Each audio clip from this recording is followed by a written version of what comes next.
My name is Detective Joe Peterson. I don't mean that I'm a detective and my name is Joe Peterson. I mean that my first name is actually Detective. Middle name Joe, last name Peterson. You have no idea what it's like explaining this to people who call you Joe. I hate the name Joe. I am, however, a detective on top of this. The private kind, to be exact. I do things for money. Sort of like a prostitute. Only I solve cases instead of perform fellatio, although on occasion they have proven to be one and the same. Right now I'm sitting at my desk and wondering why it's so damn dark in here. I've been on the same case for a month now, with no results. When you get no results, you don't tend to pick up much cash, and when you don't pick up much cash, it gets rather difficult to pay your electric bill. But rambling about personal issues isn't going to get me any closer to solving the case, or figuring out why the lights in my office inexplicably stopped working this morning. I'd been hired by a woman named Brenda to keep an eye on her husband and find out who'd been trying to kill him. I don't know. He just keeps coming home and he's narrowly avoided being shot by someone. Detective, please, you have to help us. She was clearly the pushy type, assuming we were already on a first-name basis. But money talks, and the conversation is always polite and often very friendly. I did some snooping around, but turned up next to squat.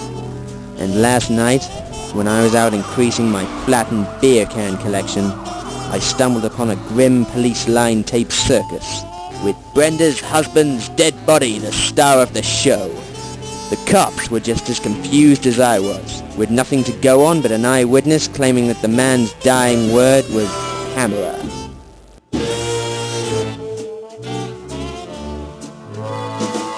It seems clear to me that Pamela must have been the killer. A few possible motives sprung to mind, most of them involving freaky, deviant sex, and lots of it. But the real issue at hand was that my fee for the investigation depended largely on Brenda's husband remaining alive.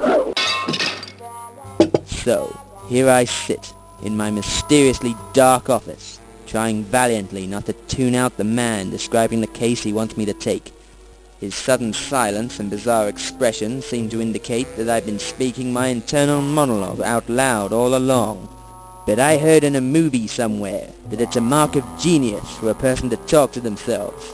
So whatever he may be thinking is laughably dim-witted and clearly stems from an uninformed viewpoint. Despite the violent smack across the face he administered to me, he was still intelligent or desperate enough to have me take the case. Someone's been trying to kill him, too. And again, the name Pamela came up. Is this woman some kind of sex hound that gets off on killing people she slept with? I considered offering this as a possible explanation to the man, but I figured one black eye was enough.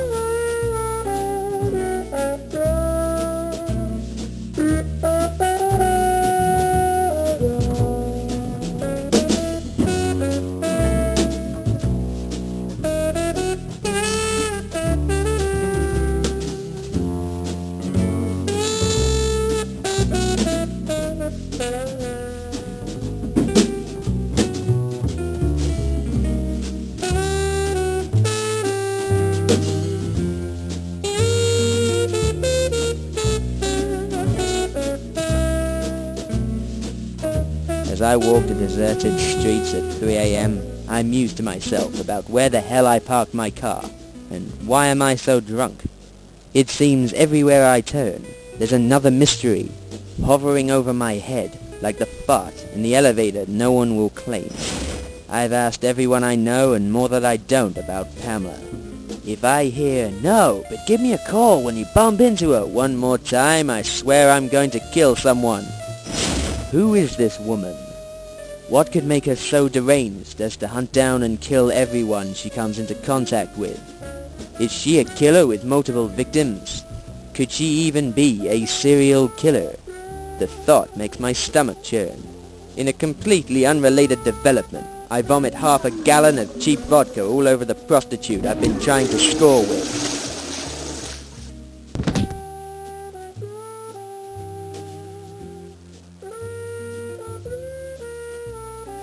Days and nights pass with little sleep and even less peace of mind, and I'm no closer to finding this woman than I was before I started looking, which is not very close at all for those of you keeping score. Suddenly I hear footsteps. I've stopped walking, so they can't be my own. A glance behind me reveals a dark figure running towards me, holding what appears to be a stretched cube in his hand. My first instinct is to wet my pants and fall to the floor, crying like a woman. But something tells me it would be better to do that in the comfort of my own office. So I start running with the intention of doing that, while the figure follows. I was fairly sure I could make it, which is just a step down from being absolutely sure. It turns out that wasn't enough. 6 violent strikes across the face later, and I'm beginning to think I won't be able to wait until I get home to wet my pants. I reach into my coat for my peacemaker, which I keep next to my gun. It's over quickly, and I'm free to piss myself in peace, though I resolve to at least make it to the front door before I do.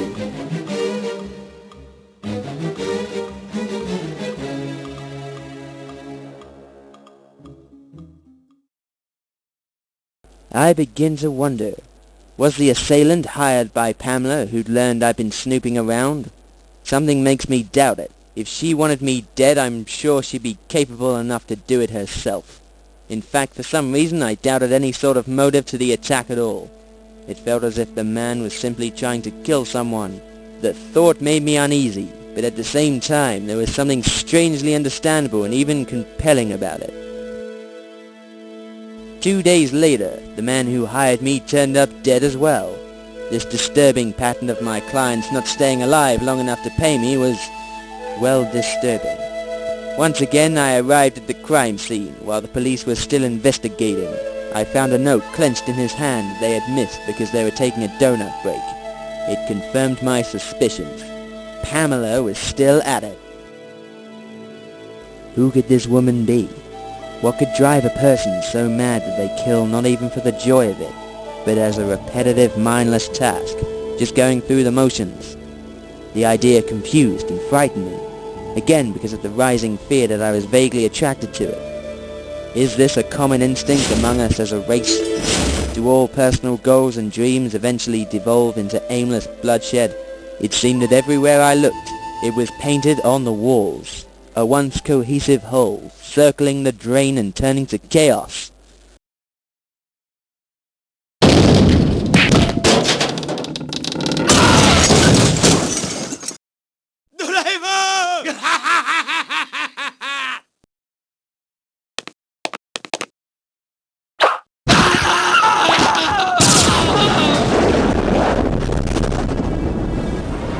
It hit me suddenly, as I saw this laughing lunatic commit several grotesque murders in broad daylight. The city I've lived in for years has had all the life and character sucked straight out of it, its citizens existing only to be targets for the perpetrators chosen at random by fate. I wasn't chasing a woman named Pamela, I was chasing Pam, a cause for fear in the eyes of clients who babbled to me in my office and then turned up dead. As a man with a confusing name, I've always had a thing about thinking of the names of others in the most proper way possible. They'd always referred to her as Pam and not Pamela, and I filled in a blank that wasn't there. It had been staring me in the face all along. Pam wasn't a person but a way of life that had been spreading like a plague. It was more addictive than any drug.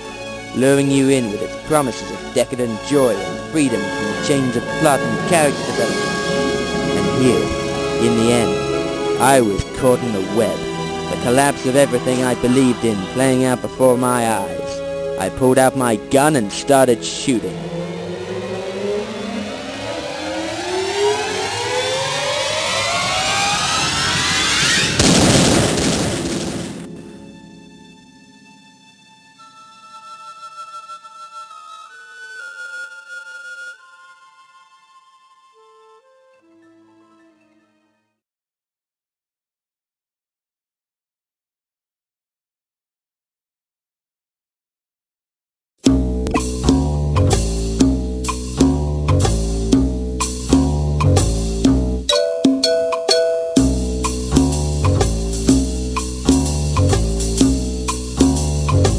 You gotta keep them separated.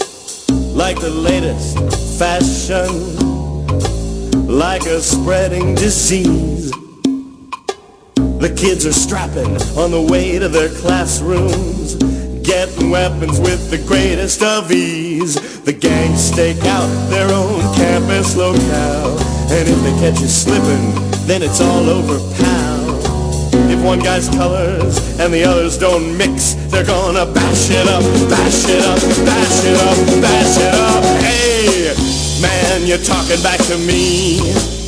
Take 'em out, you gotta keep 'em separated.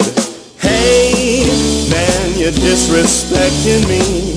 Take 'em out, you gotta keep 'em separated. Hey, they don't pay no mind. If you're under 18, you won't be doing any time.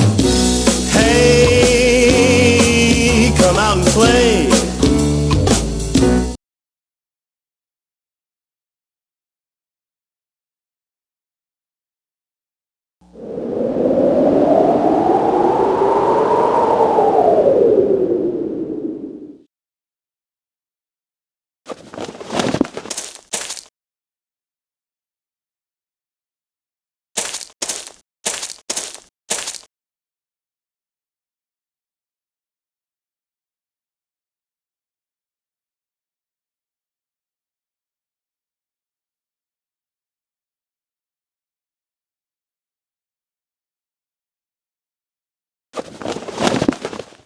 Wake up. We're moving. Now.